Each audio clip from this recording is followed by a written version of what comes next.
Masih di rumah mak dan bapak, dan ini Aryo edit video dan isi suara di malam hari guys.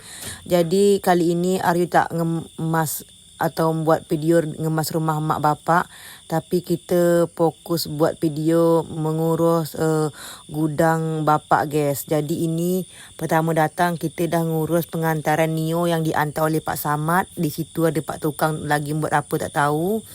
Jadi ini air baru nak pasang, siap kita muat Nio di pom-pom Pak Samad.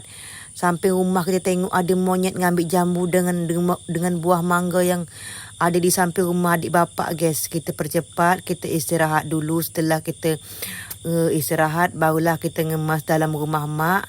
Itu ada kalimah yang lama tak ada gantung, suami gantungkan gitu guys. Dan foto nikah Aryo pun Aryo letak situ. Ini ada juga foto nikah akak Aryo dulu dan adik-beradik Aryo ada situ, mak bapak pun ada. Siap masang kalimah, kita lanjut mengasih ayam makan guys. Ini ayam kampung yang dibelum mak dengan bapak. Lanjut lagi kita cari angin dekat tepi ujung sungai, dan ini air lah mulai besar guys. Sampan pun dapat dinaikkan. Dipercepat lagi, ini ternyata adanya Pak Samad balik ngantar Nio, bawa lagi Nio licin yang kita timbang dulu dan naik ke atas guys. Dan ini kita kapan dia jembongkar dan suami mengurus Nio-Nio yang pecah di atas gudang guys. Lanjut lagi Nek Mila ngantar pinang dan suami ambil kilo dulu.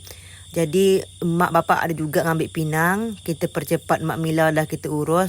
Petang dia ni guys, kita main sepeda. Ini ada burung belatuk guys. Setiap hari main kaca rumah mak dengan bapak dia, ketuk-ketuk macam gitu. Hobian agaknya.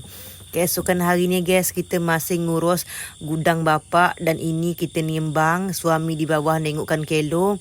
Dan masih ramai anggota yang nolong bongkarkan. Suami naik atas dulu guys.